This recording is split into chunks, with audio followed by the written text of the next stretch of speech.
Bienvenidos al podcast de actualidad del día 28 de enero de 2024. Hoy ha tenido lugar la manifestación del Partido Popular contra Pedro Sánchez. Ya sabéis que los domingos se manifiestan contra ellos y los lunes negocian con ellos reformas de artículos de la Constitución que van en contra de otros artículos de la Constitución, o se reparten las mesas del Congreso o se reparten las comisiones de investigación. También Santiago Abascal ha estado en Vigo, ha tenido su acto de campaña. La ministra Sira Rego ha acudido a una marcha en la que participaron un grupo que está catalogado por la Unión Europea, entre otros, como terroristas. También Sánchez va a tener que enmendar nuevamente la ley de amnistía. Se investiga Interior por filtrar información de las víctimas de ETA a la organización ETA. Bueno, ya sabemos que negociaron con ellos los chivatazos del caso Faisán, unas negociaciones que se interrumpieron a raíz del atentado de la T4. Luego con Bildu se han repartido la alcaldía de Pamplona, han aprobado la ley de vivienda, han aprobado la ley de memoria democrática.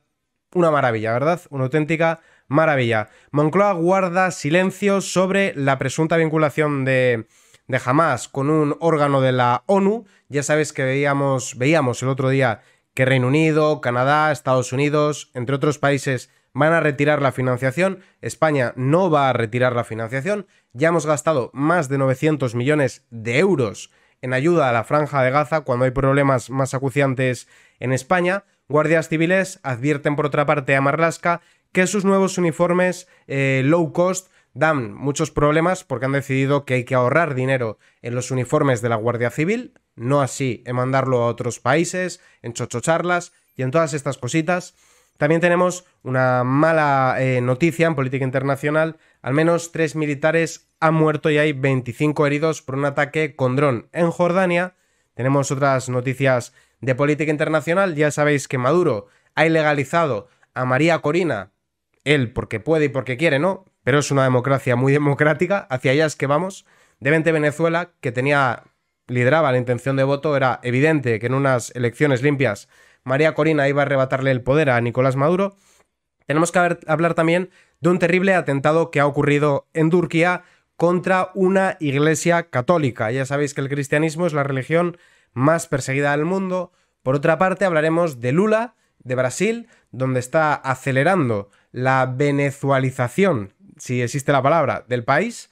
Y luego ya entraremos en el bloque de economía. Hay más funcionarios todavía de lo que advertíamos. El empleo público no ha hecho sino crecer desde que está Sánchez en la Moncloa, entre otras noticias de economía. Vamos a empezar por la manifestación.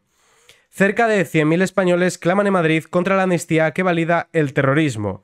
Sí, pero luego en el Senado el Partido Popular no ha bloqueado la tramitación de la amnistía, que alguien dirá, ¿eso no sirve para nada? Sí que sirve.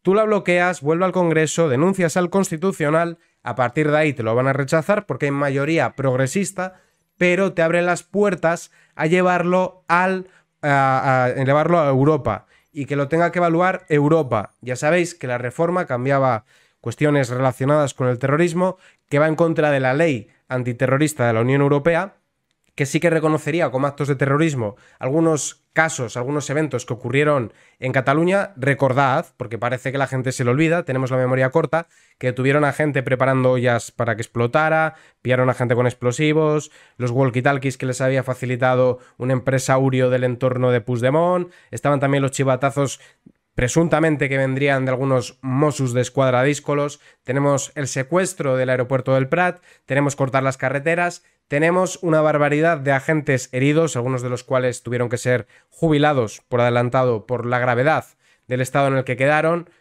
Hubo también delitos aparte de todo ello, ¿no? Pues hubo también delitos de destrozar el mobiliario público, etc. Con lo cual, bueno, nos quieren vender ahora la moto de que es un terrorismo bueno.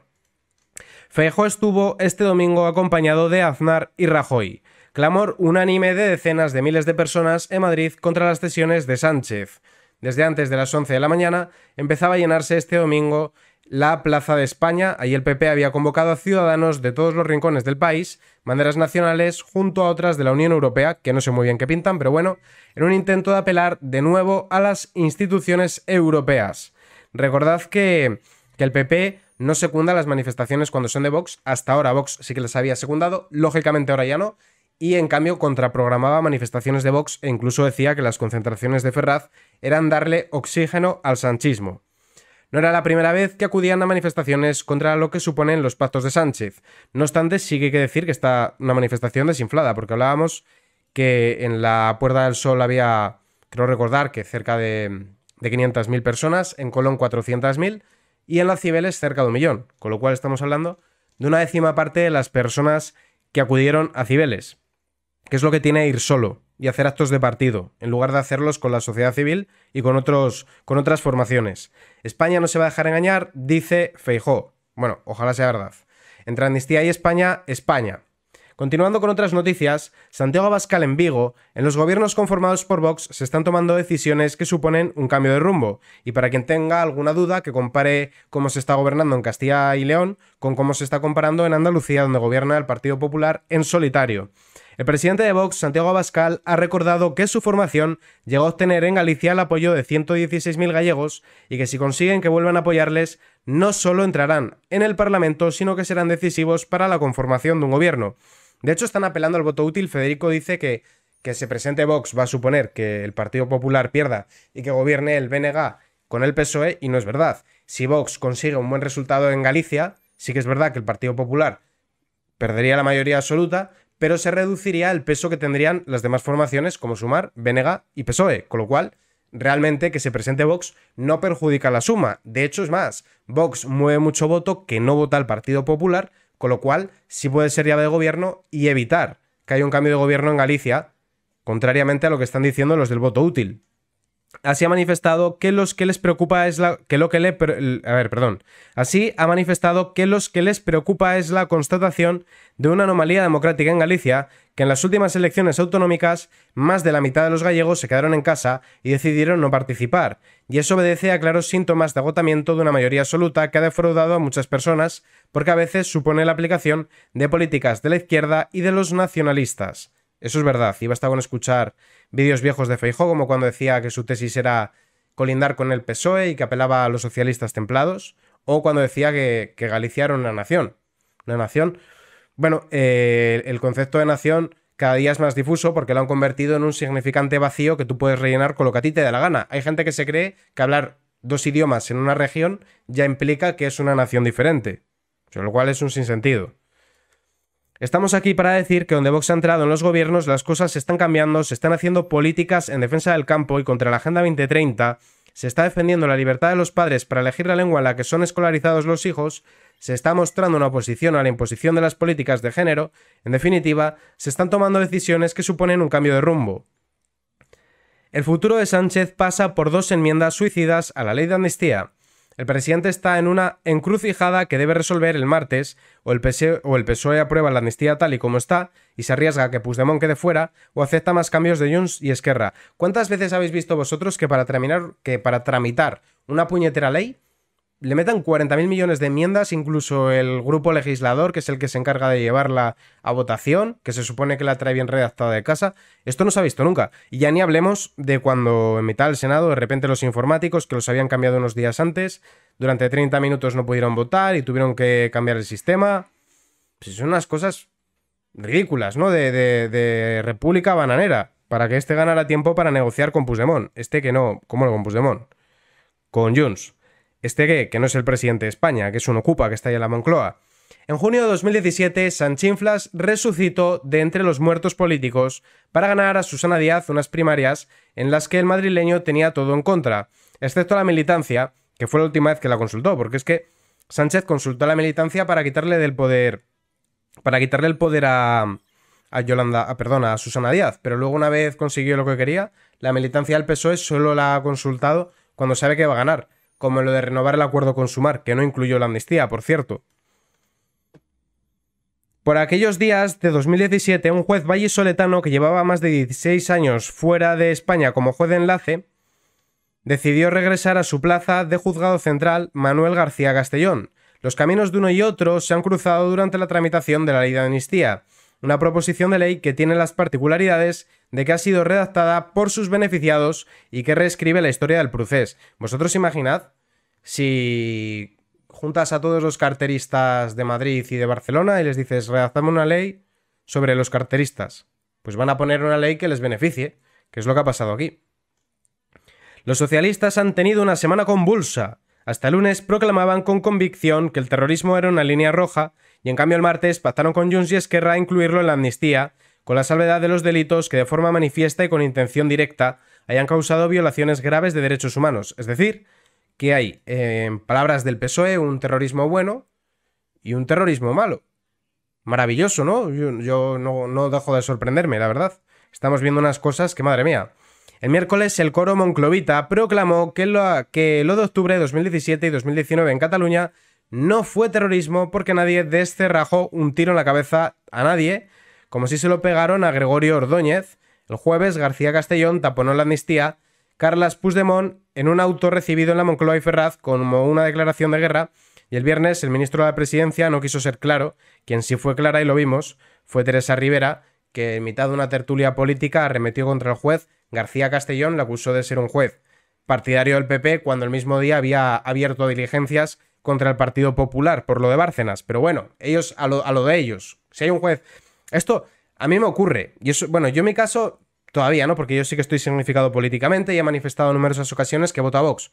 Pero a mí muchas veces me dicen, oye, del PP no...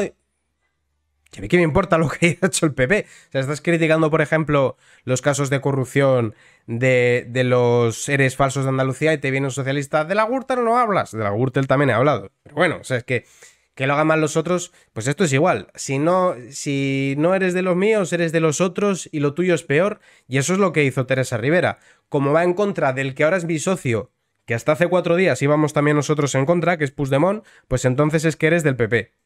En fin, bueno. Terrible. Sánchez está en una encrucijada y ninguno de los dos caminos es bueno. Si el PSOE vota el texto de la ley de amnistía, el presidente se arriesga a que el prófugo de Waterloo se quede fuera. En ese punto cabe recordar que lo previsible es que el Supremo asuma la causa de Puigdemont. Los dos textos, si el primer camino es el susto, el segundo puede ser la muerte. El PSOE aún puede incluir todos los delitos de terrorismo en la amnistía y así no dejar cabos sueltos. Ahora bien, para ello tendría que votar a favor de una de las 2 enmiendas transaccionales pactadas entre Junts y Esquerra. La ministra Sira Rego participó en la marcha pro-palestina organizada por terroristas. Daos cuenta del grado de deterioro de España. Con los herederos de ETA se pactan leyes, os entregan alcaldías. Con el otro terrorismo lo consideramos bueno. El terrorismo, los terroristas de Hamás felicitan al Ejecutivo español, los hutíes también, y ahora para colmo una ministra se manifiesta en una manifestación organizada por un grupo que en la Unión Europea está catalogado como terrorista.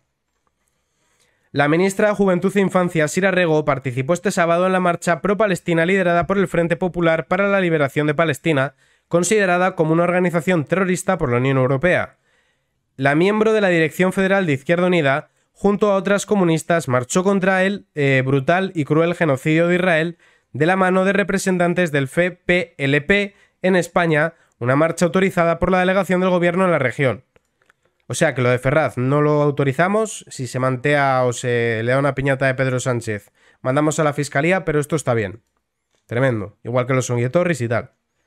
¿Cómo iba a desautorizar la delegación del gobierno en Madrid la manifestación convocada por el sanguinario grupo terrorista palestino FPLP si una ministra del gobierno, Sira Rego, planeaba llevar la pancarta que llama genocidio bajo la bandera de los matarifes? Se ha preguntado el colectivo judío ACOM en X. La izquierda y el FPLP.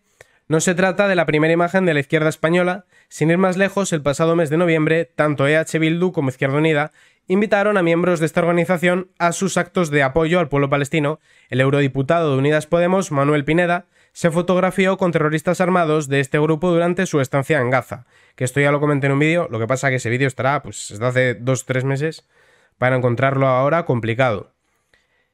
Investigan a Interior por filtrar datos de víctimas del terrorismo al entorno de ETA. El presidente de Dignidad y Justicia registró una queja en la que aportaba informes judiciales de la Guardia Civil. La Agencia Española de Protección de Datos investiga al Ministerio del Interior por filtrar información de víctimas de terrorismo al entorno de ETA. La denuncia la interpuso el presidente de la Asociación Dignidad y Justicia, Daniel Portero, que aportó al organismo de los informes policiales incluidos en la causa abierta de la Audiencia Nacional contra diferentes personas por organizar homenajes a presos etarras. Los documentos revelan que el secretario general de Instituciones Penitenciarias, Ángel Luis Ortiz, habría comunicado a la izquierda abertzale información sensible. En sus alegaciones, Asociación Dignidad y Justicia señala a Ortiz como la persona que desvelaba de forma periódica información confidencial sobre acercamientos y progresiones de grado de los presos del entorno de ETA antes del traspaso de competencias al País Vasco, que se produjo en octubre de 2021. Los investigadores no identifican al jefe de prisiones de Fernando Grande Marlaska, pero los documentos en poder del Juzgado Central de Instrucción son esclarecedores, ya que el nombre de Ortiz aparece de forma íntegra en los comunicados desvelados. Los interlocutores del jefe de prisiones con Joseba Azcárraga, dirigente de SARE, y los abogados de presos de ETA, que en 2007 fue condenado a 14 años de cárcel por integración en organización terrorista, todos ellos daban debida cuenta de las conversaciones con Ortiz al etarra Kubati, que esto ya el martes pasado lo comenté junto a Raúl, un murciano encabronado, en el programa que tenemos en la radio, en el Avispero, presentado por Marina Greciano y El Pirata. Moncloa guarda silencio sobre la presunta vinculación del UNRWA con Hamas, pese a ser un país que la financia, que esto lo adelantábamos ya ayer, pero para los que no vieseis el podcast de ayer voy a hacer un breve resumen. Básicamente que un organismo de la ONU participó en los terribles atentados que sacudieron el mundo contra el Estado de Israel, donde se llegó a atacar un festival de música, hubo varios muertos, secuestros, agresiones sexuales, y parece ser que miembros de la ONU participaron apoyando a los palestinos. Ningún miembro de la ejecutiva de Sánchez ha mostrado la posición del gobierno al respecto, pese a que España se encuentra entre los 20 principales donantes de la agencia. Este viernes, Estados Unidos decidió suspender la financiación de la Agencia de Naciones Unidas para los Refugiados Palestinos tras desvelar que 12 trabajadores del organismo colaboraron con Hamas para realizar el ataque el 7 de octubre. El sábado, 8 países decidieron unirse a las medidas norteamericanas, países como Noruega, Irlanda, Suiza, Francia, y bueno, España pues no, porque pagué. Pese a la crisis internacional abierta en el seno de la UNRWA, el gobierno de España mantiene silencio. Ningún miembro del Ejecutivo ha salido a hablar. Bueno, que saquen a hablar a Sira Rego. Que saquen a Sira a hablar. A ver qué nos tiene que decir. La Sira. Seguro que nos ilustra muchísimo. Seguro que es muy interesante lo que tiene que decir. El pasado diciembre el Consejo de Ministros aprobó una partida de 10 millones de euros. Ya van más de 900, como os decía. Tan solo Sumar a través de sus redes sociales ha mostrado su opinión, que precisamente es contraria a los Estados Unidos, y afirman que alzarán la voz en Moncloa para dar más dinero a la agencia de la ONU. Pues muy bien, o sea, se ve que financian a grupos terroristas o que les apoyan y hay que darles más dinero. Yone Belarra, líder de Podemos, ha dicho algo similar. Nuestro país ha de ser ejemplo y debe aumentar estos fondos. Yo la verdad que si pudiese hablar con mi yo de hace 10 años y le contase no solo estas cosas, sino por ejemplo el confinamiento inconstitucional, la coacción y todas las medidas que se han vivido, la amnistía, entregar Bildu a Pamplona, todo eso, probablemente no me lo hubiese creído. Aquí lo tenemos. Realmente ha sido parte de un proceso de ingeniería social mantenido en el tiempo, donde nos han llevado hasta la situación en la que estamos ahora, que es ruina económica, deuda, fractura social, pérdida total y absoluta de valores, enemistarnos con nuestros aliados tradicionales. Bueno, es la nueva normalidad de España. Ex-España, mejor dicho. España ocupa el puesto 14 de los 20 principales donantes. Alemania y Estados Unidos, los dos únicos países del mundo que han donado más de 100 millones, han decidido suspender la financiación. Nosotros no, nosotros a seguir pagando cuando tenemos problemas más acuciantes, como por ejemplo los uniformes de la Guardia Civil. Los agentes de la Guardia Civil ven con preocupación la nueva licitación para ropa y uniformes que prepara el Ministerio del Interior, una licitación cuyos pliegos han rebajado ciertas exigencias del pasado para, dicen, dar entrada a ofertas low cost que salgan más baratas al Estado a costa de una peor calidad. El ministro lo niega, alegando que va a gastar 4 euros más por uniforme, pero hay asociaciones que ya han solicitado paralizar el concurso y advierten que las nuevas prendas tienen menos resistencia a la tracción, por lo que pueden romperse y rasgarse.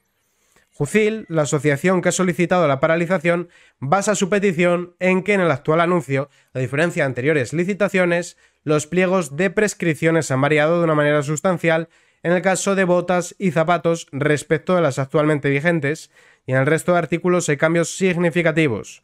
Bueno, lo importante aquí es priorizar el gasto. Por ejemplo, para la Guardia Civil, Dacias. Para Marruecos, vehículos de alta gama. Ha pasado. Incluso se llegó a suspender el contrato con una empresa, creo que era de República Checa, que era la que nos iba a proveer de munición, porque resulta que no tenían un X% de mujeres en plantilla. Esto también pasó. Son cosas que ocurren en España. Cosas que tú dirás, bueno, oye, esto... un chiste de Gila. No. España. Se ha detectado otro parámetro modificado en la resistencia a la tracción, que actualmente se cambia por perforación. En la situación actual, en la que los agentes sufren numerosos atentados y agresiones, sorprende que se reste importancia a la tracción que sufre la uniformidad. En el pliego, que alcanza los 8,3 millones de euros, se prima en el sistema de baremación de ofertas una serie de criterios relacionados con el precio de los productos, reduciendo exigencias en cuanto a calidad. Es decir, que como hay que sacar dinero para pagar la deuda de Cataluña, para aumentar el sueldo de los ministros que se lo subieron y todas estas cositas, pues hay que recortar en lo demás. Vamos a hablar ahora de la política internacional. Vamos a ver primero lo de Hispanoamérica y después vamos a ver lo de Oriente. Un segundito. Empezamos por Venezuela. La cólera solo acaba de empezar, Venezuela en peligro. El gobierno de Maduro está decidido a enlodar la atmósfera venezolana, terrorismo de Estado para impedir el cambio político. La situación que se está presentando en las últimas horas en Venezuela no es inédita. Lo que sí es inédito es el descaro, que os recuerdo que hace poco el impresentable de Joe Biden liberó al SAF, creo que se llamaba, que era el testaferro del sinvergüenza de Maduro. Lo que sí es inédito es el descaro con el que se ha anunciado el propósito de destruir a la oposición democrática venezolana. Es inédito el descaro, terrorismo de Estado, que se está ejecutando, e inédito el descaro con el que el poder exhibe su objetivo, que no es otro que el de obstaculizar e impedir las elecciones presidenciales. ¿Qué ha cambiado? Esencialmente esto, que el régimen de Maduro finalmente le ha visto la cara al más grande de sus miedos, el de una sociedad que, en una indiscutible mayoría, le ha dado la espalda de forma tajante y sin regreso. Hasta ahora, la ruptura entre régimen y sociedad, que comenzó a acentuarse en 2016 y que desde entonces no ha cesado de extenderse, dejaba alguna rendija para alguna posible reconsideración. Ahora es distinto. La catástrofe del referéndum, el pasado 3 de diciembre, mostró, sin que hayan podido ocultarlo, que el chavismo se ha quedado sin bases. El deterioro tiene un alcance mayor y más amenazante porque ha llegado y penetrado a las bases chavistas. Hablo de los empleados del sector gubernamental en todos sus niveles, hablo nada menos que de la estructura del Partido Socialista Unido Venezolano. En la totalidad de las regiones, hablo de los dirigentes sindicales y sociales, hablo de los responsables de los CLAP, que son las cajas con comida que entregan a los venezolanos, hablo de las redes de contratistas e, inevitablemente, hablo de cómo esta marea que se desplaza en todas las direcciones ha terminado por colarse en cuarteles para alcanzar a los uniformados, es decir, se ha extendido por toda la sociedad venezolana, incluso los que han sido enchufados crónicos. ¿Y qué tienen en común ciudadanos tan diversos? La respuesta: la primera, perdieron esperanza en Maduro. Luego de haberles concedido un sinnúmero de oportunidades, han entendido que Maduro es el responsable del estado de las cosas en Venezuela. La segunda, han llegado a la conclusión de que el cambio no puede esperar. Y la tercera, han entendido que las elecciones internas de la oposición democrática han arrojado a María Corina Machado como candidata legítima. Este escenario, sin que sea necesario agregar otros elementos, es aterrador para el régimen. Esta voluntad política de cambio, cada vez más extendida, no solo explica la desesperación, también advierte de que un poder históricamente peligroso puede serlo más todavía. La jugarreta del referéndum resultó un fracaso y sucumbió sin remedio. El gobierno de Maduro está decidido a enfocar la atmósfera venezolana, terrorismo de Estado para impedir el cambio político. Lo que Maduro y Diosdado Cabello y Padrino López quieren es aniquilar el optimismo, rodear la candidatura de María Corina Machado de hechos conflictivos, propagar el miedo y que los activistas se inhiban. A todo esto hay que agregar un sinnúmero de dificultades, trampas y obstáculos. Basta con volver a la patética jornada del 3 de diciembre, en la que, de acuerdo a observadores expertos, la participación no alcanzó ni los 800.000 votantes. Este es el camino que los venezolanos enfrentamos en los esfuerzos por lograr un cambio político: violencia en las calles, uso de los poderes públicos para castigar a la oposición, creación de falsos expedientes y delitos para aislar a María Corina.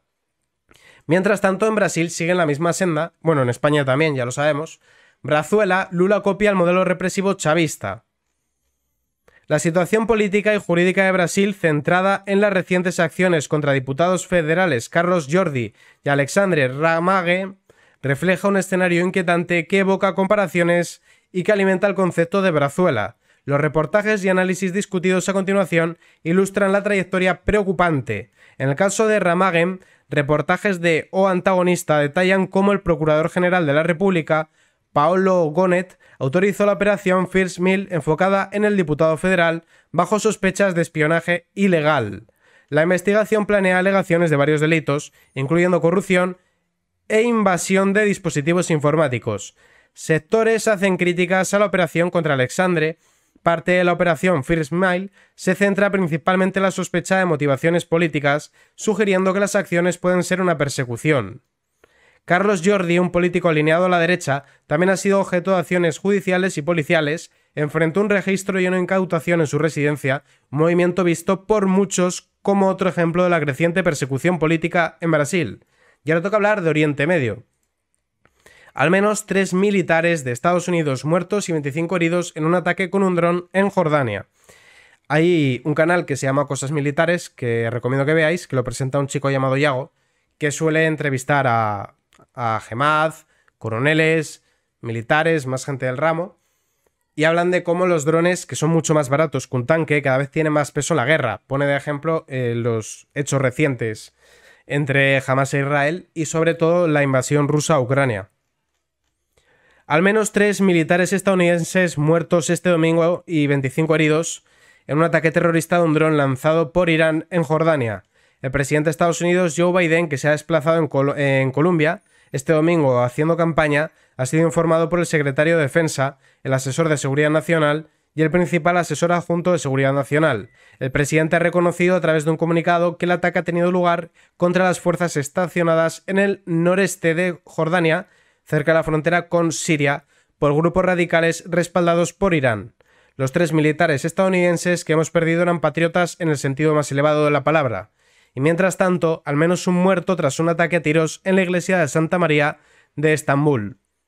Al menos una persona ha sido asesinada en un ataque a tiros efectuado por 2 individuos enmascarados en la iglesia de Santa María de Estambul, confirmado por el ministro del Interior turco Ali Yerlikaya en su cuenta de la red X. El ataque tuvo lugar en torno a las 11:40 en el patio de la iglesia, en el barrio de Sariller, donde una persona resultó alcanzada por los disparos mientras los feligreses huían en masa.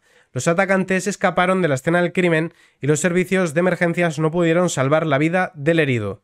Y ahora toca hablar de economía con 3 noticias breves. Conjura regulatoria para atar en corto bancos y eléctricas. Teresa Rivera y Carlos Cuerpo han decidido no pisar la manguera y evitar el más mínimo solapamiento en la gestión de sus atribuciones. La ministra de Transición Ecológica ha hecho ver al recién nombrado titular de Economía cuáles son los poderes que uno y otro deben poner en suerte en cuanto se reanude la plena actividad en el Congreso de los Diputados. La vicepresidenta tercera quiere marcar terreno en la toma absoluta del control sobre la futura Comisión Nacional de Energía, mientras que el sustituto de Nadia Calviño necesita que su ascenso ministerial sea convalidado. Ambos dirigentes se han apresurado de manera respectiva a informar sin tapujos de sus planes a los máximos responsables de las 2 grandes comisiones nacionales que verán claramente recortadas sus competencias con la reorganización del mapa regulatorio previsto para esta legislatura. La actual responsable de política energética trata de ganar tiempo al tiempo para poner en marcha por vía del apremio la tramitación legal de su particular e intransferible Comisión Nacional de la Energía, un proyecto que considera esencial. Maniatar a Cani Fernández, la vicepresidenta tercera, es la principal candidata de Sánchez a tomar el relevo de Josep Borrell en el colegio de comisarios que surja en Bruselas. Josep, no sé por qué han puesto José. Y continuamos.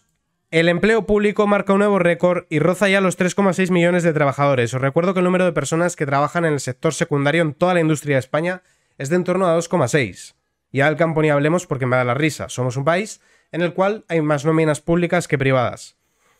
Tras crecer en 67.100 personas a lo largo de 2023, el empleo público alcanzó a cierre de año su nivel más alto en toda la serie del INE. Como podemos ver, cuando gobierna la izquierda aumenta, cuando gobierna la derecha se contrae, porque estos maquillan las cifras de bueno, a la derecha, Rajoy no era derecha, pero bueno, ya me entendéis. Cuando gobierna el PSOE se dispara, porque la forma que tienen de maquillar la cifra de desempleo por sus políticas negligentes es endeudarnos y crear empleo público. Pero luego el caso es que policías y médicos no encontramos. Colocan enchufados, secretarios, altos directivos y tal. El número de empleados públicos batió nuevo récord a cierre del año pasado y eran 3.593.000, según la encuesta de población activa. Y aquí tenemos la gráfica, esto es tremendo, es terrible, esto es insostenible, no hay economía que lo aguante, y menos una como la española. Si comparamos con el empleo privado no hay una correlación, con lo cual esto es un absoluto despropósito. Bueno, y este sería hasta desde el año 2002. Y evolución del empleo público, como podemos ver, lo que hacen es dopar las cifras con el público. En 2023, con 94.000 trabajadores privados menos, marcó el máximo, es decir, perdemos en torno a 100.000 del sector privado y contratamos a 70.000 del público, es decir, perdemos 100.000 pasivos porque es gente que paga los impuestos y tal del sector privado, crea riqueza, y aumentamos en 70.000, en torno a 70.000 de pasivos, porque hay que pagarles la nómina. No digo que no hagan falta, no estoy demonizando, por ejemplo, a un policía o a un bombero, pero es un pasivo, o sea, no pasa nada. También comprar la comida es un pasivo y la nómina tuya es un activo, es así. Esos son los empleos públicos adicionales. Función Pública también hace públicos sus registros a través del boletín estadístico. Gasto también récord, los sindicatos denuncian falta de personal y el envejecimiento de la plantilla. Esto se suman las subidas salariales. Y finalmente, última noticia de economía y por ende, última noticia del podcast. El gráfico más deprimente del siglo. Desde el 2000 somos los que peor lo hemos hecho. En la última semana, quienes más, quienes menos, casi todos los periodistas económicos hemos tirado de Paul Krugman. Su frase de que la productividad no lo es todo, pero que a largo plazo lo explica casi todo, nos ha servido para retomar uno de los conceptos que más nos gustan: paro, inflación, crecimiento del PIB, evolución de la deuda pública. Las demás grandes cifras macros son relativamente habituales en el debate público, pero dices productividad y el lector salta por la ventana. Suena a tecnicismo. No lo es. En esto Krugman, con el que podríamos discutir por muchas otras cuestiones, tiene toda la razón. No es que las cifras de desempleo o incremento de los precios no sean importantes, pero al final casi todas se explican por la productividad. Por eso es tan importante el estudio que esta semana publicaban el Observatorio de la Productividad y la Competitividad de España, puesto en marcha por el Instituto de Investigaciones Económicas y la Fundación BBVA. Aquí podemos comparar, vemos que la de España es de menos 7,3 contra la de 11,8 de Alemania o la 15,5 de Estados Unidos, con lo cual estamos a la cola como de costumbre. Todo lo que se intuye tras esta imagen es negativo. El dato de España, la comparación con los países de su entorno, nos gana hasta Italia, y no lo decimos porque tengamos algo en contra del país transalpino, sino porque en estas 2 décadas ha sido a menudo el ejemplo de lo que estaba mal. ¿Por qué ha pasado esto? El empleo de más cantidades de trabajo y capital ha contribuido a que el PIB de España crezca, pero las mejoras en el aprovechamiento productivo de esos factores podrían también contribuir al crecimiento del PIB, y eso no ha ocurrido. El patrón de crecimiento es débil porque la baja productividad de capital refleja una excesiva acumulación de activos inmobiliarios y la inversión en activos que deben contribuir a impulsar la productividad, como las TIC y los intangibles, avanza a un ritmo menor que en otras economías. El ladrillo no suma, pero sería un error que nos centremos solo en el ladrillo. Por ejemplo, los autores nos recuerdan que en comparación con las economías avanzadas, España ocupa la última posición en inversión en intangibles, software y base de datos. Tampoco es en la productividad del trabajo, lo hemos hecho demasiado bien. Trabajadores poco formados y empresas mal gestionadas. ¿Por qué? Llegados a la pregunta sería ¿por qué nos pasa esto? En el informe de la OPCE nos da la respuesta técnica. En los orígenes de los problemas de productividad aparecen distintos factores: los excesos de capacidad en activos inmobiliarios, la falta de inversión en activos intangibles durante la primera década del siglo, el insuficiente aprovechamiento de las mejoras educativas y el retraso en reformas estructurales que dinamicen los mercados de productos y servicios y mejoren la asignación de los factores de producción. Todas estas circunstancias contribuyen a que los niveles del PTF hayan caído en España durante la mayor parte del siglo XXI. Y con esta noticia cerramos el podcast de hoy. Recordad que los lunes y los martes no hay podcast, son de miércoles a domingo, y muchísimas gracias a todos por verme.